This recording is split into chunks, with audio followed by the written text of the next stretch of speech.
আসছে এতক্ষণে নামাতে। যাও এখন গিয়ে রান্নাঘরে সব কাজগুলো করো, এতক্ষণ ধরে তো আমি করছি। মেজাজটা আর বাসন মাজা শেষ হলে আমাকে সুন্দর করে 1 কাপ চা করে দেবেন। আর বাড়ির মালিককে বলবেন যে তার ছেলে বউ এসেছে। কে তুমি? সেই পরিচয় আমি আপনাকে দিতে যাবো কেন? এসব কাজে বলতে গেলে আমি আমার পরিচয় দেব। যান বাড়ির মালিককে ডাকেন। এই আপনি কাকে কাজে বউ বলছেন? হ্যাঁ, উনি হচ্ছে বাড়ির মালিক, আমার মা। আম্মা, আম্মা আমি ফারিয়া। আম্মা? ভাইয়া মানে আমার আরো একটা মেয়ে ছিল নাকি? আমি তো জানতাম না। মেয়ে না মা, আমি একটা ছেলে বউ, সাব্বিরের বউ। সাব্বির বউ? সাব্বির বিয়ে করেছে নাকি? হ্যাঁ সেটাই তো। ভাই আবার কবে বিয়ে করলো?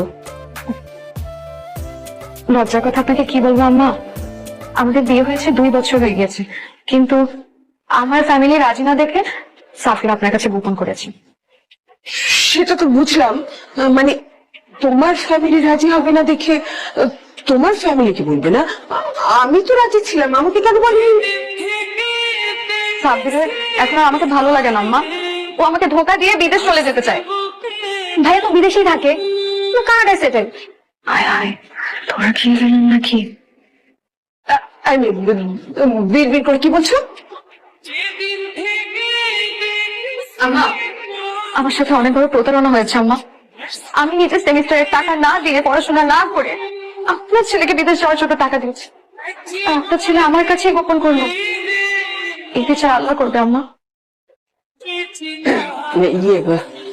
শান্ত হও মা, শান্ত হও। আম্মা আমি না হয় শান্ত হলাম, কিন্তু আমার পেটের সন্তান অত শান্ত হবে না। তুমি তুমি প্রেগনেন্ট?